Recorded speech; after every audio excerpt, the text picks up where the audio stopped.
أعوذ بالله من الشيطان الرجيم بسم الله الرحمن الرحيم وإذ أخذنا ميثاقكم لا تسفكون دماءكم ولا تخرجون أنفسكم من دياركم ثم أقررتم وأنتم تشهدون ثم أنتم هؤلاء تقتلون أنفسكم وتخرجون فريقا منكم من ديارهم تظاهرون عليهم بالإثم والعدوان وإن يأتكم أسارى تفادوهم وهو محرم عليكم إخراجهم أفتؤمنون ببعض الكتاب وتكفرون ببعض فما جزاء من يفعل ذلك منكم إلا خزي في الحياة الدنيا ويوم القيامة يردون إلى أشد العذاب وما الله بغافل عما تعملون أولئك الذين اشتروا الحياة الدنيا بالآخرة فلا يخفف عنهم العذاب ولا هم ينصرون صدق الله العظيم رب اشرح لي صدري ويسر لي أمري واحلل عقدة من لساني يفقهوا قولي رب زدني علما سبحانك لا علم لنا إلا ما علمتنا إنك أنت العليم الحكيم. په مخکنی آیات کې الله پاک جل جلاله د بنی اسرائیلونه وعده غستې وه په خپل عبادت باندې او د مور او پلار سره ښه سلوک باندې او رشتہ دارانو سره ښه سلوک باندې یتیمانانو سره مسکینانو سره ښه سلوک باندې په دې باندې الله پاک جل جلاله د بنی اسرائیلونه وعده غستې وه او دې آیات کې الله پاک جل جلاله په دریو سیزونو یا په څلورو سیزونو باندې د بنی اسرائیلونه وعده غستې ده. دا وعده ته الله پاک جل جلاله غستې ده چې تاسو به یو بل کې چې تاسو کوم هم مذهب خلک دي یهودیان دي نو دا یهودیان به یو بل کې قتل او غارت نه کوي، یو بل به نه قتلوي. او دویم دا چې د یو بل به شړی نه، یو بل به نه شړی د کلي نه. او دغه رنګې که ستاسو د یهودیانو نه یو یهودي چا اونیسو په قید کې کو نو تاسو به پیسې ورکوئ، په پیسو په فدیې سره به هغه ازادوئ د هغه قید نه. نو دې کې هغه ذکر دی وإذ أخذنا او هر کله چې مونږ واغسته میثاقکم ستاسو نه کلکه وعده لا تسفکون تاسو به نه تویوئ دماءکم خپلې وینې، دماءکم د یو بل وینې اصل کې معنی خپلې وینې راځي. نو د هم مذهب مثال مسلمان دی نو مسلمان چې خپل رور مسلمان وجني دا داسې دی لکه دی چې خپل ځان وجني. نو دماءکم د یو بل وینې ولا تخرجون او تاسو به نه وباسئ انفسکم خپل ځانونه، نو خپل ځانونه یعنی د خپل قوم خلک او د خپل مذهب خلک به نه وباسئ من دیارکم د خپل کورونه ثم اقررتم بیا تاسو اقرار وکړو وانتم تشهدون او تاسو گواهان یې. نو دا وعده الله پاک جل جلاله د دې کم چې د نبی علیه السلام په زمانه کې کم یهودیانو په مدینه منوره کې نو د دې د پلارانو نیکونو نه الله پاک جل جلاله په تورات کې دا وعده اغستې وه. او بیا د یهودیانو دوی تاسو په دې ګورې گواهان هم په تورات کې دا خبره موجوده ده چې تاسو به یو بل نه قتلوئ، نه به یو بل چې کوم دی د خپلو کلو نه د خپلو کورونو نه وباسئ او نه به د یو بل خلاف مدد کوئ د بل چا. نو د یو بل قتل په دې باندې هم ته الله پاک وعده اغستې تاسو به یو بل قتلوئ نه، یو بل به د کورونو نه هم نه وباسئ او بله دا چې تاسو به فدیه ورکوئ. که ستاسو نه یو یهودي چا ونیسو نو د هغه په بدله کې به تاسو پیسې ورکوئ، هغه به چې کوم دی رها کوئ د هغې نه. ثم انتم بیا تاسو هؤلاء خلق هغه ډلې تقتلون تاسو وجنئ انفسکم خپل ځانونه یعنی د خپل قوم خلق وتخرجون او تاسو وباسئ فریقا یو ډله منکم د خپل قوم نه من دیارهم د هغوی د کورونه تظاهرون تاسو مدد کوئ علیهم د هغوی خلاف بالاثم والعدوان په ګناه سره او په ظلم سره. بالاثم والعدوان اصل کې په مدینه منوره کې د مشرکانو دوه قومونه دوه ډلې آباد وي، دوه قبیلې، یو ته به اوس وي بل ته حزرج، دا د مشرکانو ډلې وي او د دوی به همیشه لپاره د یو بل سره جګړې کېدې، جنګونه به کېدل. لکه څرنګه چې زمونږ په دې علاقو کې هم دا مشران خبره کوي یو کلي او په بل کلي باندې راغی خلک پې ووجل او زنانه او ماشومان دا به چې کوم دی خپل نوکران او وینځي او غلامان جوړ کړل. نو دقسې د جاهلیت په زمانه کې هم دا یو ترتیب و چې یو کلی به په بل کلي باندې ورغی نو هغه کلي والا څه کسان به ووجل او څه کسان به چې کوم دی خپل وینځي او غلامان جوړ کړل. نو الله پاک جل جلاله دلته د مخکې یهودیانو دا وعده غستې ده چې تاسو به یو بل وجنئ چې کوم د موسی علیه السلام په دور کې وو، نه به تاسو یو بل وجنئ او نه به یو بل چې کوم دی شړی د خپلو کلو نه، د خپلو کورونو نه هم یو بل نه وباسئ. نو په مدینه منوره کې د اوس او حضرت دا دوه قبیلې آبادې وي د مشرکینو. نو د اوس او د حضرت د یو بل سره به جګړې کېدې، مقابلې به کېدې. او په دغه مدینه منوره کې د یهودیانو هم دوه ډلې آبادې وي، یو ته بنو نذیر وي او بل ته بنو قریظه. نو د اوس قبیلې د مشرکانو چې کومه قبیله او اوس د هغې سره د بنو قریظه دوستانه تعلقاتو، د بنو قریظه د اوس قبیلې سره دوستانه تعلقاتو. او د بنو نذیر دا د حضرت، بنو نذیر دا د یهودیانو قبیله وه او حضرت دغه د مشرکانو قبیله وه. نو د اوس او د بنو قریظه د دې دواړو د یو بل سره دوستانه تعلقاتو، او د حضرت او د بنو نذیر د دې دواړو د یو بل سره دوستانه تعلقاتو. نو چې کله به اوس او حضرت دا دواړه د مشرکینو قبیلې وي او د دې دواړو به یو بل سره جګړې عام طور کېدې، نو چې کله به د دې جنگ جوړ شو د دواړو قبیلو اوس او د حضرت د دې دواړو مشرکانو په آپس کې جګړه جوړه شوله، نو د اوس په حمایت کې به بنو نذیر ودرېدل، د دې سره به ملګرتیا وکړله د حضرت خلاف، او د حضرت سره بنو قریظه به د اوس سره ودرېدل، د اوس قبیلې د مشرکانو د قبیلې سره به بنو قریظه ودرېدل او د حضرت سره به بنو نذیر ودرېدل. نو یو طرف ته به یو د یهودیانو قبیله وه او یو د مشرکانو، دا دواړه به یو طرف ته شو، او بل طرف ته هم یو د یهودیانو قبیله شوه، د یهودیانو ډله به شوه او بله به د مشرکانو ډله شوه. نو په یو بل باندې به ورلل، نو یو بل به یې قتلو.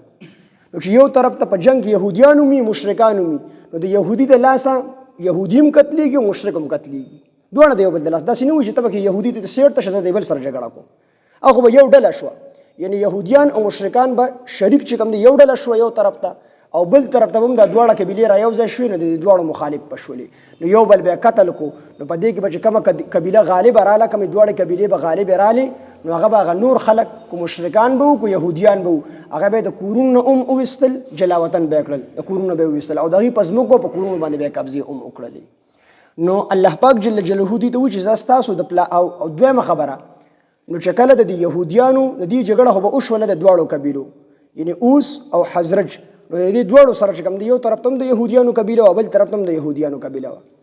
نو یو د یهودیانو قبیله او یو د مشرکانو قبیله، دا دواړه به یو طرف ته وي، بل طرف ته هم یو د یهودیانو قبیله یو د مشرکانو قبیله، دواړه به یو طرف. نو دوی به جګړه وکړه، نو چې کوم به غالب شو که نه، کوم لکه اوس به چې کوم دی په حضرت باندې غالب شو،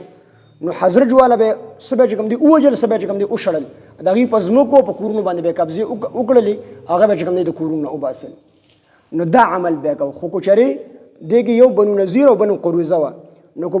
د یهودیانو د قبیلو کې،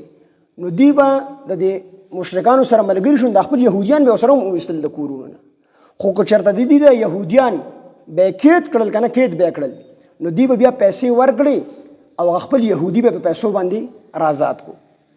نو دې ته چې خلکو به تپوس وکړو چې دا تاسو د خپل په جنګ کې مخالف یې، لکه بنو نذیر او بنو قریظه به د یو بل مخالف وو که نه، یو به د یو قبیلې سره حضرت سره ولاړه وه، بل به چې کوم دی د اوس سره ولاړه وه، نو د یو بل مخالف وو. نو خلکو به یې تپوس وکړو چې تاسو مخالفین ګوره چې ستاسو مثال د بنو نذیر نه یو کس چې کوم دی دا کیدی شي، نو بنو قریظه پیسې ورکړي هغه راخلاصي، نو تاسو یو بل چې کوم دی راخلاصوئ، پیسې ورکوئ، او چې کله په د تورې د لاندې د یو بل راشه نو یو بل وژنئ، او کو کله دا یوه قبیله به بله باندې غالبه شو مشرکانو ده، نو چې د کومه به مغلوبه شوه، نو هغې کې یهودیان، نو تاسو د خپل یهودیان وباسئ هم د کلیو د کورونو نه، په ځمکو را قبضې هم کوئ او وژنئ هم، او بل طرف ورسره دا ښه کوئ چې تاسو هغې نه چې کوم دی هغې نه چې کوم دی یو یهودي ګرفتار شي ستاسو د ملګرو نه، نو تاسو لړ شئ هغه آزاد کړئ په پیسو باندې. دا ولې؟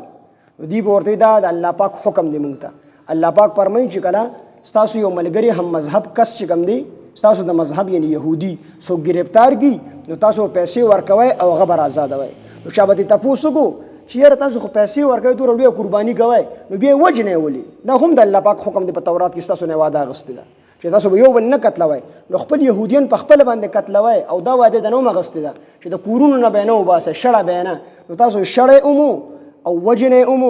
او بل طرف ته فدیه هم ورکوئ. نو دا هم د الله حکم دی. درې وړ د الله په دې درېو خبرو ته الله وعده اخیستې چې نه به یې وژنئ، نه به یې شړئ، او که ستاسو نه یو ګرفتار شي نو هغه به آزادوئ. نو دا یو حکم د الله پاک منئ، دا نور نه منئ. دی به ورته سړی مونږ خو مرګري دي څه چلو کو بس مجبور یو هغه ملګري دي نو د هغې د وجې د خپل یهودیان شړو مو قتلو یې نو چې کومې خبرې به د دې د فدیه جو د فدیه کې د دې خیر دا و چې کوم طرف په غالب شو نو هغه به چې کوم د یهودیان ونیسل نو دا بل طرف په لاړو نو پیسې به یې ورکړې نو دې ته د پیسو فایده وشوه او هغې ته به دا پیدا وشوه چې موږ به حکم ژوندی کړو او که چېرته د بل طرف په ونیسو نو هغې ته پیدا وشوه نو په دې کې د دې خیر نو د دې وجې دا فدیې دا حکم د الله یې منو لکه څرنګه چې زموږ بعضې خلک هم داسې کوي چې کوم حکم مونږ ته شریعت ښکلی ښکاري زموږ طبیعت یې مني نو مونږ وایي دا شریعت حکم دی په دې وجه یې منم او چې کوم زموږ د مزاج خلاف وي نو هغه مونږ نه منو که تاسو سوچ وکئ اوس خنزیر هم الله پاک حلال کړی حرام کړی دی او سپی هم الله پاک حرام کړی دا حرام دي نو که چا تپوس وکړي دا خنزیر ولې نه خوري دوی وي دا الله پاک حرام کړی دی د دې وجې نه خورم او سپی ولې نه خوري وي دا الله پاک حرام کړی دی د دې وجې نه خورم نو چې بیا ته تپوس وکړي چې دا سود او رشوت خو هم الله حرام کړی دا ولې خوري دی ویره په تنخواه گزاره نه کېږي مجبوري ده څه چلو کو نو دا خنزیر او دا سپی دی د دې وجې نه خوري چې الله حرام کړی دی د ده طبیعت یې نه مني د ده زړه یې شېږي د ده زړه یې نه مني مزاج د ده دا نه دی چې دی دا شی وخوري طبیعت یې نه مني نو دی د طبیعت د وجې نه دا حرام کار چې کوم دی نه کوي حالانکې که د الله د حکم د وجې نه کولی نو بیا خو بیا رشوت هم نه اخېستو سود بیا هم نه اخېستو نو دقه شان یهودیان وو چې دا فدیې دا چې کوم دی د مزاج مطابق وه نو دا به یې ورکوله او قتل خپلو کې قتلولو او یو بل د کورونو نه ایستل دا د دې د مزاج مخالف وي نو دا خبرې بیا چې کوم دی نه کولې نو دې کې الله پاک دغه ذکر کوي وإذ أخذنا او هر کله چې مونږ واغستله وإذ أخذنا او یاد کې هغه وخت چې مونږ واغستله میثاقکم ستاسو نه کلکه واده لا تسفکون دماءکم لا تسفکون چې تاسو به نه تویوئ دماءکم د یو بل وینې ولا تخرجون او تاسو به نه وباسئ انفسکم خپل قوم والا من دیارکم د خپلو کورونو نه یعنې چې هغې تاسو پې غالب شئ او دی مغلوب شي دی به تاسو جلا وطن کوئ نه شړی به نه ثم اقررتم بیا تاسو اقرار وکړو وانتم تشهدون او تاسو ګواهان یې تاسو په دې خپل اقرار باندې ګواهان هم یې ثم انتم بیا تاسو هؤلاء ها خلق یې هغه ډله یې تقتلون تاسو وجنئ انفسکم خپل قوم والا وتخرجون او تاسو وباسئ تاسو شړئ فریقا یوه ډله منکم له تاسو نه من دیارهم د خپلو کورونو نه وتخرجون او تاسو شړئ تاسو وباسئ فریقا یوه ډله منکم د خپل قوم نه من دیارهم د هغوی د کورونو نه فریقا یوه ډله منکم یعنی د خپل قوم ستاسو چې کوم یهودیت قوم مذهب دی د خپل مذهب خلک تاسو چې کوم دی هغه شړئ من دیارهم د هغوی د کورونو نه یعنی یهودیان تاسو د خپلو کورونو نه شړئ تظاهرون تاسو مدد کوئ علیهم د هغوی خلاف د دې یهودیانو خلاف مدد کوئ بالاثم په ګناه سره والعدوان او په ظلم سره عدوان او اسم او عدوان د دې وجې نه ذکر کړل چې دوی به هم د الله نافرماني کوله چې دا خلک به د کورونو نه ایستل یهودیان نو د الله حکم چې دوی به د کورونو نه وباسي دوی به قتلوی نه نو یو دا چې دوی به د الله حکم چې کوم دی نه منو د الله نافرماني به یې کوله او دویم دا چې د بندګانو حق په نومبې د الله حق په هم ضایع کو چې د الله حکم به یې ماتو او دویم د بندګانو حق په هم ضایع کو چې هغې ته به ضرر رسو د کورونو نه به ایستل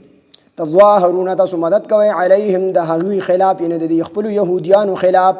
بالاثم په ګناه سره والعدوان او په ظلم سره په ګناه سره دا چې تاسو د الله حکم ماتوئ او ظلم دا کوئ چې هغوی د خپلو کورونو نه یعنې د الله حکم ضایع کوئ او والعدوان ظلم کوئ د بندګانو حکم ضایع کوئ و ان یاتوکم کو چېرته کې راشي تاسو ته اسارا قیدیان تفادوهم نو تاسو فدیه ورکوئ د هغوی دپاره وهو او شان دادی محرم چې حرام دی علیکم پتاسو باندې اخراجهم وستل د دوی خپلو یهودیانو افتؤمنون آیا تاسو ایمان لرئ افتؤمنون آیا تاسو یقین لرئ ایمان لرئ ببعض الکتاب په بعضې حکم د کتاب یعنی تورات په بعضې حکم منئ او بعضې نه منئ کوم حکم چې د الله ټول یو قسم حکم کړی درې واړو باره کې قتل به هم نه کوئ یو بل به د کورونو نه هم نه وباسئ او که ستاسو نه یو کس کیدی شي د یهودیانو نه نو هغه پیسې به ورکوئ فدیه به ورکوئ هغه به رازادوئ نو تاسو بعضې د تورات بعضې حکم منئ او بعضې نه منئ افتؤمنون آیا تاسو منئ ببعض الکتاب بعضې حکم د کتاب وتکفرون او تاسو انکار کوئ ببعض د بعضې حکم د کتاب نه ان تورات بعضی حکم تاسو منئ او بعضی نه منئ، مطلب چې کوم تاسو طبیعت موافق دی هغه منئ او تاسو طبیعت مخالف دی هغه نه منئ. فما جزاء پس سزا د من د هغه چا یفعلوا چې وکي ذلک دا کار منکم لتاسونا الا خزي سوا د رسواینا، سوا د رسواینا. او الله پاک الا خزي سوا د رسواینا فی الحیات الدنیا په ژوند د دنیا کې، و یوم القیامت او په ورځ د قیامت یردون باچولی شي الی شد العذاب سخت عذاب ته. د دنیا کې عمر رسوایی ده چې څوک داسې کار کوي بعضې حکم د کتاب مني او بعضې نه مني، یعنی ستا د طبیعت چې موافق دی هغه به مني او چې بعضې کوم حکم ستا د طبیعت مخالف دی هغه به نه مني. نو الله پاک وایي د دې دپاره رسوایی ده په دنیا کې هم او په آخرت کې هم. نو د یهودیانو دپاره رسوایی دا وه چې په 4 هجرۍ کې د حضرت سعد بن معاذ رضی الله عنه په فیصلې سره چې کله اوس او حضرت دواړو ایمان راوړو نو بنو قریظه د قتل کړل او بنو نذیر د چې کوم دی وشړل شام طرف ته چې کوم دی هجرت وکړو دی وشړل جلا وطن یې کړل. او نبی اسلام حکم وکړو چې اخرجوا اليهود من جزيره العرب، يهوديان دا د جزيره عرب نه وباسه. او بیا حضرت عمر رضی الله عنه په دور کې سلګ ځای په ځای باندې پاتیو، هغه ټول راغون کړل او به شړل مدینه منوره مکه مکرمه دواړه ته خالی کړل. او هغه ته ډېر باندې وکړل چې د نبی عليه السلام دا مطلب نو ډېر چالاکی وکړه. حضرت عمر وی چې د نبی عليه السلام مزاج ما ته معلومو، هغه فرمایلی چې اخرج اليهود من جزيره العرب، د يهوديان د جزيره عرب نه وباسي. نو الا خزي في الحياه الدنيا، نو په ژوند د دنیا کې به د دوی رسوایی وي، نو په قتل سره یا چې کوم دی په اخراج سره. نو یو بنو قریظه دغه 700 کسان د چې کوم دی قتل کړل او ماشومان او زنانه چې کوم دی د ولوینځي غلامان جوړ کړل. او بنو نذیر شو نو دی شام طرف ته وشړل، تاسو وځئ د مدینه منورې نه، نو دی د مدینه منورې نه وشړل. نو الا خزي مگر رسوایی ده فی الحیات الدنیا په ژوند د دنیا کې، ځکه دی په بعضې حکم د کتاب منو بعضې به نه منو. نو الا خزي رسوایی ده فی الحیات الدنیا په ژوند د دنیا کې، و یوم القیامت او په ورځ د قیامت یردون به واچولی شي الی شد العذاب، الی اشد العذاب سخت عذاب، سخت عذاب به وي. د ټولو نه لومبۍ درجه دغې به کم عذاب وي په نسبت د دویمې درجې. نو په دې لومبۍ درجه کې به چې کوم مسلمانان د ګناهونو د وجې جهنم ته تللي وي د دې ته په دې لومبۍ درجه کې عذاب میلاویږي. او بیا د دویمه درجه چې کومه ده نو دا د لومبۍ درجې نه سخته ده. نو په دې کې به نسواره وي، عیسایانو ته به عذاب میلاویږي.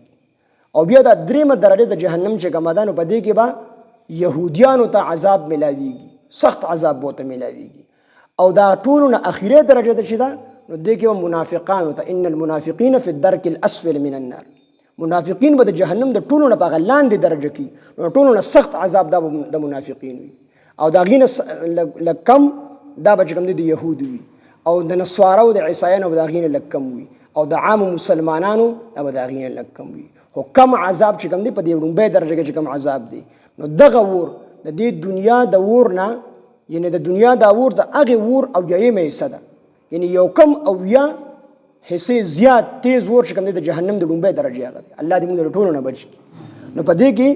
الا خزي فی الحیات الدنیا رسوایی به په ژوند د دنیا کې په قتل سره چې په قتل کړل او یو قبیله چې کوم دی وشړل هغې وزغلوله. و یوم القیامت په ورځ د قیامت یردون به واچولی شي الی شد العذاب سخت عذاب ته. وما الله او نه دی الله تعالی بغافل بخبر عما د هغه څه نه تعملون چې تاسو یې کوئ. هغه خبرې چې تاسو کوئ په ټولو باندې الله خبردار دی. او دا اوس الله پاک نتیجه ذکر کړي. اولئک الذین دا هغه خلک دی اشتروا الحیات الدنیا چې دی واغستو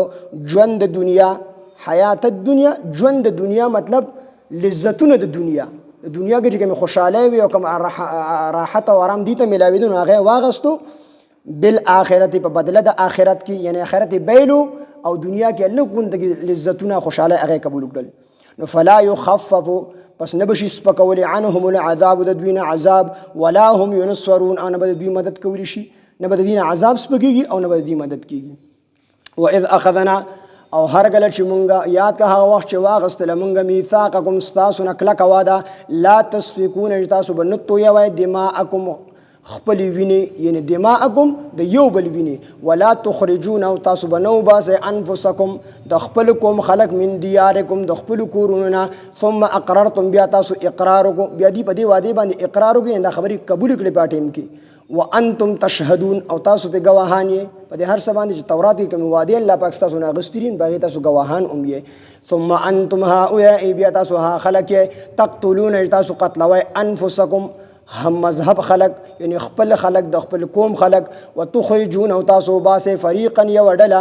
منکم د خپل قومنا من دیارهم د خپل کورونو تظاهرون تاسو مدد کوي علیهم د هغوی خلاف بالاثم په ګناه سرا والعدوان او په ظلم سرا وایاتوکم کو چرته کې راشي تاسو د اسارا کې دیان تفادوهم نو تاسو فدیه ورکوي د هغوی خلاف یعنی دغه په حق کې فدیه ورکوي غي ذات کې تفادوهم تاسو فدیه ورکوي د هغوی د پاره وهو او شان دادي محرم چې حرام دي علیکم بتاسو باندې اخراجهم وستل د هغوی افتؤمنون آیات تاسو منه ببعض الكتاب بعض حکم د کتاب ببعض الكتاب لفظي ترجمه ده چې بعضی کتاب یعنی بعضی حکم د کتاب تورات کې خدا ټول حکمونه موجودو خودی چې کوم طبيعت موافقه به منو چې طبيعت مخالف به غبنه منو ببعض الكتاب بعضی حکم د کتاب وتکفرون او تاسو انکار کوي ببعض د بعضی حکم د کتابنا فما جزاء پس بدل لدا من ده چا د فار يفعل چې او کی ذالک دا کار منکم لتاسنا الا خزي سوا در رسواینا ان صرف رسوایی ده بدله څه چې رسوایی به فی الحیات الدنیا په ژوند د دنیا کې و یوم القیامت او ورځ د قیامت دنیا کې به رسوایی وي و یوم القیامت او ورځ د قیامت یردون بواچول شي الی اشد العذاب سخت عذاب کې وما الله او ند الله تعالی بغافل بخبر عما ده سنا تعملون چې تاسو کوي اولئک الذین ده خلقت اشتروا الحیات الدنیا چې دوی واغستو ژوند د دنیا یعنی لذتونه د دنیا بالآخرت په مقابله د آخرت کې یعنی آخرت پر خود د دنیا د معمولی لذتونه واغستل فلا يخفف بس نه بشي سپکول عنهم د دوی نه العذاب عذاب ولا هم ينصرون او نه د دوی مدد کولی شي نه مدد کولی شي نه د څوک عذاب سپکول شي الحمد لله رب العالمين والعاقبة للمتقين والصلاة والسلام على سيد الأنبياء والمرسلين وعلى آله وأصحابه أجمعين الہ العالمین ته زموږ نه راضي شي خدای زموږ لوی واړه ټول ګناهونه معاف کړي الہ العالمین څومره درس مونږ وکړو خدای دې څومره کمې کوتاهي زموږ شي مونږ ته معاف کړي الله مونږ له صحیح ټیک ټیک د ترجمه تفسیر کولو توفیق او طاقت راکړي الله مونږ ټول د قرآن فهم او د قرآن فوه راکړي الله مونږ په قرآن باندې پوهه کړي الله مونږ ټول ته په قرآن مجید باندې د عمل کولو توفیق او طاقت راکړي الہ العالمین څومره ملګری چې راځي دي څومره بیماران دي یا کورونو کې بیماری دي ټول ته شفای کامله عاجله مستعمره ورکي الله څومره قرضداري د قرضونو نه اخلاص کړي الله څومره پریشانه حال دي پریشانه ختم کړي الہ العالمین څومره خلق د یو بل سره نه لګي دي دشمنه تربګنې دي الله ټول په دوستو سره بدل او فرمای الہ العالمین زموږ مالونه جانونه وختونه د خپل دین د غلبې لپاره استعمال کړي تانو تاسرونو هسپتالونو جیرونو مقدمو کې سرونه بچ اوساته الله دنیا آخرت کې موږ د کامیابو د خوشالو د عزتونو ژوند راکړي الله دنیا آخرت کې د بی عزتۍ د بی فردګۍ د شرم د بی حیا د ژوندۍ نه موږ ټول مسلمانان بچ اوساته الہ العالمین زموږ لوی واړه نارینه زنانه ټول دیندار او قرآن خانه کې الہ العالمین زموږ د ټولو خاتمه بالخير او بالایمان کې په وخت ځن قدم مو د زړه په صدق سره په جبدا کلمه چالو کې لا اله الا الله محمد رسول امين برحمته